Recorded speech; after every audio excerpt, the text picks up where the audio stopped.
Hello everyone, recipes from my kitchenৰ অন্য এটি নতুন ৰেচিপি ভিডিঅ'লৈ আপোনালোকক স্বাগতম জনাইছো।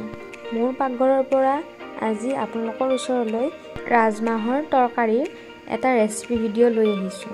আহকচোন চাও মইনো এই ৰাজমাহৰ তৰকাৰীখন কেনেদৰে বনাও। মই এই ৰাজমাহৰ তৰকাৰীখন একেবাৰে সিম্পল আৰু সহজভাৱে বনাইছো। ইয়াত মই 1 কাপ 8 ঘণ্টা মানৰ কাৰণে তিয়াই থোৱা ৰাজমাহ ভালদৰে ধুই লৈছো।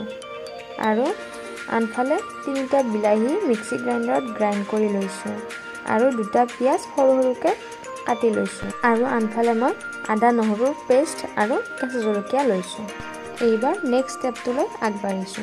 এয়া মই এটা কুকাৰ গৰম হ'ব দিছো। তাৰ পিছত ইয়াত মই প্ৰয়োজন অনুসৰি সৰিয়হ তেল দিছো আৰু তেলখিনি অকণমান গৰম হোৱাৰ পিছত পাঁচফোৰণ 2টা ইলাচি তেলত ফুটিব দিছো আৰু এখিলা তেজপাত সৰুকে কাটি দিছো আৰু এইখিনি অকণমান গৰম হোৱাৰ পিছত মই কাটি ৰখা পিয়াজখিনি দিছো আৰু পিয়াজখিনি অকণমান ৰঙচুৱা হোৱালৈকে ভাজি লৈছো।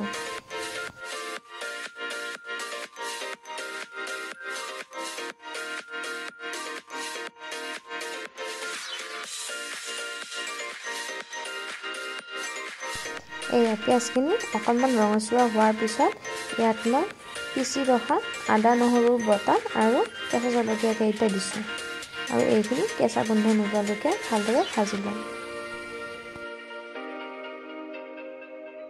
আদা নহৰুৰ কেঁচা গোন্ধ যোৱাৰ পিছত মই ইয়াতে সোৱাদ অনুসৰি নিমখ দিছো। এইবাৰ প্ৰয়োজন অনুসৰি হালধি দিছো। এইবাৰ ইয়াত 1 চামুচ জিৰা গুৰি দিছো আৰু আধা চামুচ জালুকৰ গুৰি দিছো আৰু এতিয়া এইখিনি ভালদৰে তেলত মিহলি কৰি দিম আৰু অকণমান সময় ভাজি থাকিম। মছলাখিনি অকণমান সময় ভজাৰ পিছত মই ইয়াত গ্ৰাইণ্ড কৰি ৰখা বিলাহীৰ পেষ্টখিনি দি দিছো আৰু বিলাহী পেষ্টখিনি এই মছলাখিনিৰ লগতে ধুনীয়াকৈ ভাজি লম।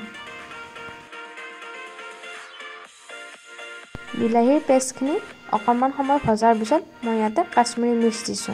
কাশ্মীৰী মিৰ্চ দিলে তৰকাৰীখনত কালাৰটো অলপ ভাল আহে আৰু এইবাৰ অকণমান গৰম মছলা দিছো। তাৰ পিছত এইখিনি একেলগে ভাজি আছো।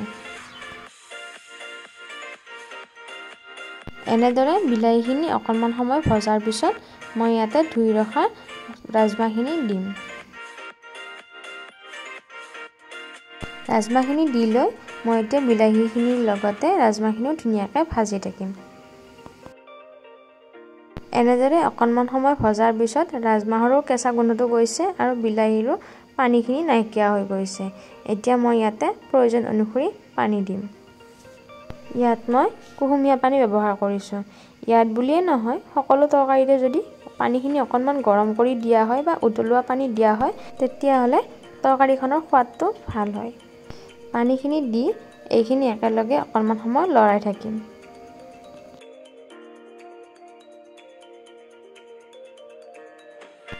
এনেদৰে অকণমান সময় লৰাই দিয়াৰ পিছত মই এতিয়া কুকাৰৰ ঢাকনিখন মাৰি দিম আৰু 5টা মান হুইচেল যোৱালৈকে হ'বলৈ দিম। তাৰ পাছত জুইটো অকণমান কমাই ৰাখি আকৌ কম জুইত হ'বলৈ দিম। কম জুইত অকণমান সময় হোৱাৰ পিছত গেছটো অফ কৰি দিম আৰু ঢাকনিখন নিজে নিজে খোল খোৱালৈকে ৰখি থাকিম আৰু ঢাকনিখন খোল খোৱাৰ পিছত মই এয়া হাতা এখনেৰে লাৰি দিছো। মোৰ পাৰফেক্ট ৰাজমাহৰ তৰকাৰীখন হৈ গৈছে। এয়া মোৰ ৰাজমাহৰ তৰকাৰীখন খাবলৈ ৰেডি হৈ গৈছে।